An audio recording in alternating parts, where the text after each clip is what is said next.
Story time about how one of my male-centered friends lost everything she had behind a man. You all, this lady shared how a male centered friend lost everything after she followed a course by following man. When you say a woman is male centered, she's putting man on her head. Okay? And by putting man on her head, she lost everything. She lost her job, she lost everything. Everything. So she made an interesting part story, part one to part three. So let's just dive into the story time together. Then we'll discuss at the end of the videos. Story time about how one of my male-centered friends lost everything she had behind a man.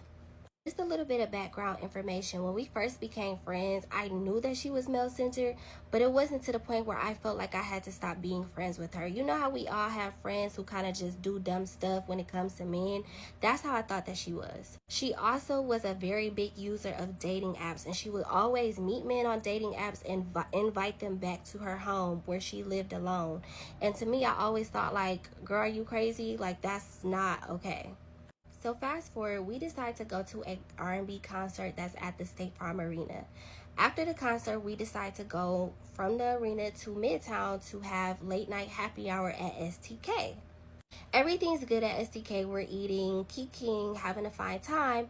I get up and I go to the bathroom, right? So I come back from the bathroom and she like, girl, why this man come up to me and start having a conversation with me? Girl, he was tall. He was 6'7". I said, well, oh, okay. I said, well, where is he, right? She said, oh, he was just getting carry out.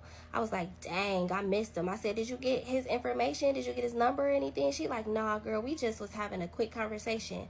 So I'm like, okay, well, whatever. So we continue to eat and finish up the rest of the night, right? Now, please keep this in mind for the story. I drove to her house where she lives in Lawrenceville. I parked my car there. We Ubered from her house to State Farm Arena for the concert because we didn't want to deal with parking and all of that. After the concert, the plan was for us to go back to her house and kind of have like a slumber party. So just chill, watch movies, talk, whatever. So we finish eating, and once we finish up, we walk outside of SCK to catch our Uber. And 6'7", we gonna call him 6'7", 6'7", and his friend are outside. Now, the way that she had explained this encounter, I'm expecting to see some Adonis, y'all. I'm expecting to see this tall, just real good looking man, right? When I seen him, I was like, now he was in fact tall. Was he 6'7"? I don't know. When I seen him, girl, straight, I'm sorry, but he looks like a bum.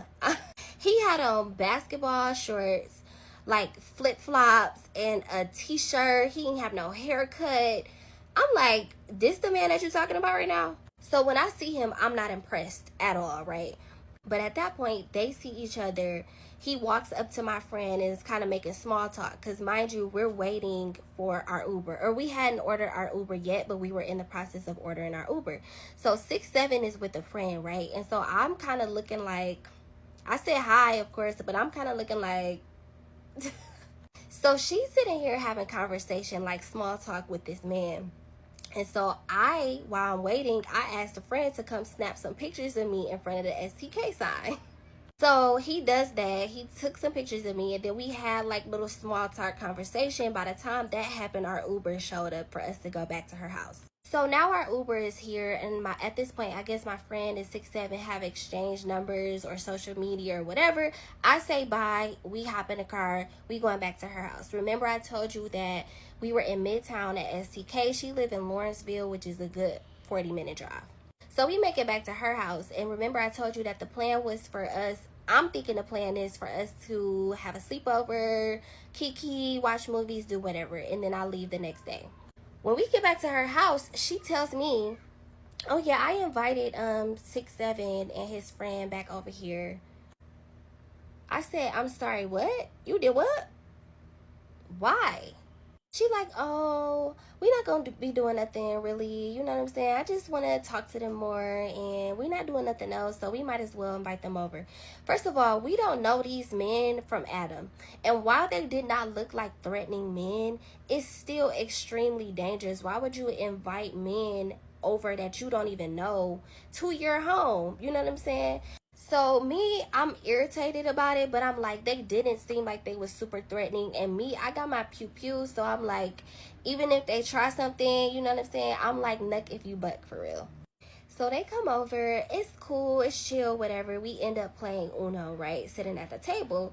And so we play a few games of Uno, and then we kind of break off into having our separate conversations. I'm talking to the friend about his job because he had a very intriguing, interesting job. So we start having conversation about that, and then I notice that my friend and 6'7" are no longer sitting at the table. So after talking to his friend, I'm like, wait a minute, let me go see where they at, just to make sure, like, ain't no funny business going on. So I go upstairs. Y'all, why are they both in her bed? He's in her bed with his outside clothes on, talking about, oh yeah, I'm just up here rubbing her feet, you know, giving her a massage and stuff. I'm like, you got him in the bed with his outside clothes on, and y'all just up here having a whole little good time, and you got him massaging your feet. Like, you don't even know this guy. What are you doing? So at this point, it's gotta be about 1:30. So I'm like, well, I'm about to wrap it up. I'm about to put my pajamas on and probably get in the bed. So yeah. So she like, yeah, it's time to wrap it up. And so I head back downstairs, and they follow me back downstairs to tell 6'7" and his friend goodnight. So we wrap everything up, we tell them goodnight, they leave, and we both go to bed. The next day we have breakfast, and we're kind of just recapping everything and just chit-chatting, right? And so I'm like, ask her, I'm like, so did you like him, or were you feeling him? Are you interested in him? She like, girl, no. She like, girl, I am going to block him. I don't like him at all. He is not my type. No. I'm like, oh, okay. I'm like, yeah, I figured that he wouldn't be your type, blah, blah, blah. I'm like, okay, cool, right? Never spoke nothing else of them. So fast forward a few months later, me and her go and we have dinner just to catch up and chit chat. So I bring it up like, oh yeah, have you talked to those guys from that night at the concert? She like, girl, no. She like, I blocked them and never talked to him. I was like, oh, okay, bet. I'm thinking I'm never gonna hear from about them again. It's gonna get good, y'all. I promise. Please just stick through this with me. Okay, I'm back, y'all, for part 2. So after me and my friend had dinner, life started getting really, really difficult for her. Like, she lost her mom and her sister, like, within weeks of each other. And she was the person in the family that was in charge of everything. So she had to plan the funerals, and it was just a lot going on, right? And so, you know, me just as her friend on the outside looking in, I'm like, girl, you know, if you need anything, let me know. If there's anything I can do, if you just want to talk, like, whatever. Like, you know, I'm here for you. Our communication during this time was patchy, but I expected it to be like that because, you know, it was a lot going on in her life. So I wasn't, you know, I didn't feel no type of way that we were not talking that much. So once things with her family died down, I get this text message from her. She like, yeah, I'm thinking about moving to Texas. So I'm like, oh, okay, that's cool. You know what I'm saying? She was born and raised in Georgia, and she was going through a lot within her life. And so I'm like, moving to Texas might be a fresh start. But things was moving super duper fast, y'all. Like, very weirdly fast. Like, within the month, she had quit her job, sold all of her stuff in her townhome, put her house on the market. Like, it was moving expeditiously. So I'm like, okay, you say you want to move to Texas, and literally a few weeks later, you done already sold all your stuff. But maybe, you know, she was just that determined to get out of Georgia. So that's understandable. Long story short, y'all, this girl ended up completely ghosting me, right? So I would reach out to her like, hey, did you know, how's everything going with the move? Did you need any help with the move? Have you sold all your stuff? You know, just trying to get updates like you would from a friend, right? Nothing from her.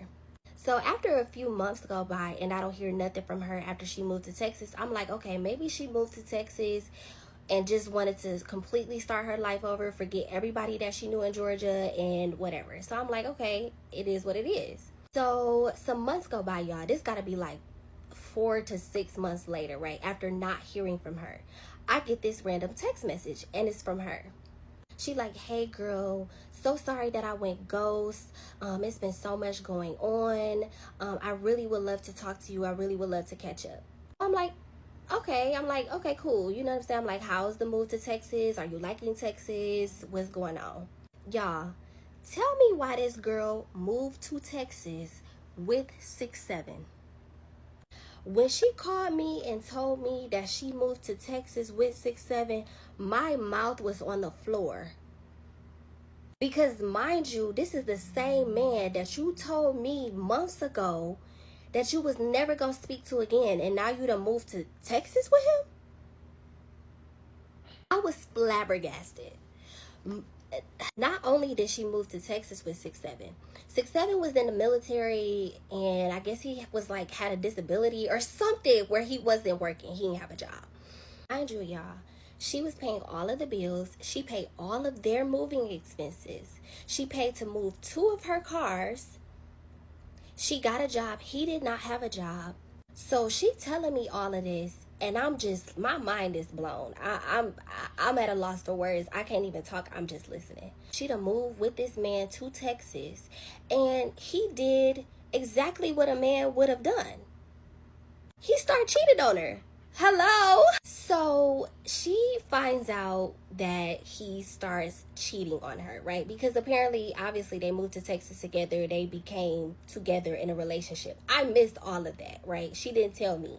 So he starts cheating on her. I mean, he's taking women on dates in her car, just moving real foul. Like, I think he was possibly had an STD. Like, it got real crazy. Like, he was losing his mind. So long story short, things between her and 6'7" go completely south. And I'm just like, you moved to Texas with a man that you told me that you was never gonna speak to again. I was just like, I can't even believe it. I was just like, how did this even happen? And so when you move to Texas, different states have different laws. And when you move to Texas, I believe you can't just break a lease. Like, you know how in some places, some states, you can like pay whatever, and then you can break your lease and just move out. In Texas, I believe you cannot break a lease without paying up the rent for however long the lease is. I'm not sure, but I forgot to tell y'all that in the midst of all of this, she also got fired from her job. Now she don't have a job. He doesn't have an income. She was paying all of the bills. She has pretty much depleted all of her savings, all of the money that she was getting from her job. Like, she has no money. She doesn't have any money to break the lease, and neither does he. So they're going back and forth trying to figure out what they're going to do, because at this point, she wants to move back to Georgia, right? But 6'7", he wants to stay in Texas because he's found himself and he has this new life in Texas now. Child, I was just like, what the heck? So they worked out something, right, for her to move back to Georgia and he stay in Texas and continue to pay the rent on wherever they live. When I say she lost everything, she lost everything. So now you in Texas with this man that you barely know, that you met not even a year ago, that you done moved 1,000 miles to Texas with. You don't have a job. You don't have no money. He don't have no money. Y'all not together. Y'all just coexisting. You don't have nothing. It's nothing that you can do. Okay, go to part 3, y'all. I'm not trying to make these too long. That's going to be the last part. Okay, y'all, this part 3, the last part, because I got to go. So thankfully, my friend in 6'7" was able to come to an agreement that he was going to stay in the apartment and she was going to take her name off the lease and move back to Atlanta. She packed what little that she had. I think her dad or somebody had to help her move back to Atlanta because she didn't have any money or anything. Now, I'm not sure what she did with her cars. Maybe she still had one of her cars. And I think she sold the other one maybe for some money. I can't really remember because it's been a while. But long story short, she was able to go back to Atlanta. And so she moved back to Atlanta. She had to start completely over. I think she was living like in her dad's basement until she could get a job and get back on her feet and start everything over. Now, here's what got me, right? Because I'm like, okay, you back in Atlanta. And she was kind of reaching out to me like, oh, I want to possibly, we can go out for coffee or something and kind of revive our friendship. And I'm kind of like, So we never made it to coffee, and I'm about to tell y'all why. This girl got the nerve to tell me, basically we was talking about her getting back on her feet or whatever, right? So this probably a month or two maybe after she's moved back to Georgia. She's like, yeah, I've been looking for a job. Yeah, I'm staying with my dad in his basement, but this is not gonna last too long. She proceeds to say, yeah, my man told me that I can come stay with him maybe until I get on my feet. I said, your man? I kid you not, y'all. The last text message I ever sent that girl said, oh wow, new man already? I think I blocked her or I just did not respond to her. I was just like, oh yeah, you gotta go. Cut the cameras. Cut the cameras.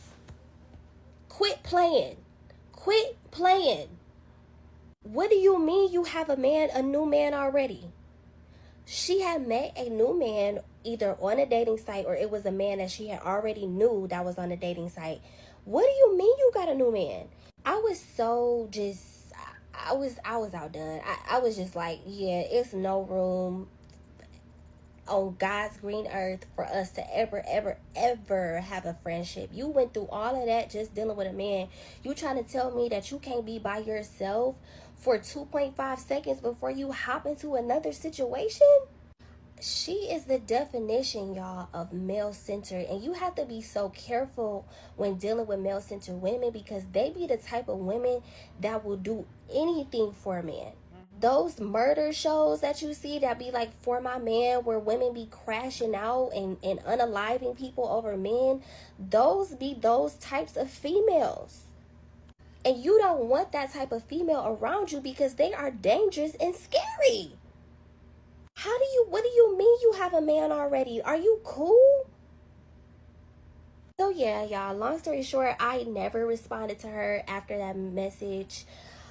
She might have said something to me after that. I can't really remember, but she wasn't even a bad person. Like she was a cool girl. You know what I'm saying? She was a cool chick. It's just, I try not to get too involved in my friends' love lives because at the end of the day, it's your life. But I don't even want that type of mentality attached to me because they say birds of a feather flock together, and I promise you, we was not birds of the same kind. I'm not a bird at all. How can you guys just trust man like that? You went out with your friend. You saw a 6'7". That was all that. And you took him to your house. You brought him to your house with his friend. And yeah, next thing you say you're gonna block him. Yeah, you should know. Me, I know that she was not going to block him because for you to meet somebody like that and you're all about him with your friend. Oh my God, if you see the guy, and it came to you invited him to your house that same day, that same night, and even to your room that same night. You're not going to let him go unless the guy does not want you unless the guy says is or if he ghosts you, you're not going to let him go. You like him. So you telling your friend and lying, I don't think is that important. This story time to me is perfect example of even though these male center women will get picked, they still see shaggy. Because you had to move to another place because and you moved with him, you guys are staying together. He doesn't have a job. You are paying rent. You brought your like even if you kill yourself, you give you give a man your second kidney, sacrifice your heart, they will still treat you bad. They will still hurt you. They will still treat you bad. I don't think there's any, even if you are male centered. So if you are saying that, okay, there's some women that are not male centered, yeah, that is why they always pick the wrong person. Or you have been male centered, and let's see that okay, you got picked. Is it treating you well? Are you happy? These male centered women can be very dangerous. For me, I just feel like hanging out alone with a male centered woman is one of the most dangerous thing ever. If you've not done it before, if you hang out with your friend and to know if your friend is male centered, you guys should just hang out. Then you will know the kind of person that person is, if they are male centered or not. Hanging out with a male centered friend is one of the most dangerous things to do. As in fact, it's more dangerous than hanging out with a man that you don't know. Because these women, can do anything for man attention. Like they can do anything for a man attention. They don't care. In fact, they will even forget that they came to the place with you. They will follow the man home. They'll forget you. I remember a lady that was also giving a story time about she and a friend that went to a party at night and all of that. She met a guy. She left her friend in the cold outside. She forgot that she has a friend that they were supposed to go home together. She left her friend outside cold during winter. Her friend was cold because her things were in her house, whereas she's in the house with the man that she just met at the club. If you have a male center friend and you think that going out with them will just let me just be, when they treat you, when they start showing you who they are, you will run. It's very good that she's no longer friends with her because some women feel like everything they do, everything they always need, they feel like they need men all every time, every second of their life. They don't even want to sit down to think about themselves personally. They feel like they need men. So after even with this one, you've not learned. You're still trying another new man. You guys, what's your take on this story time? Let's have conversation down in the comment section. Respectfully, as always, check out my ideas. And thank you so much for tuning in. I hope you enjoyed this one. Please like and share and subscribe. And I'll see you in my next one.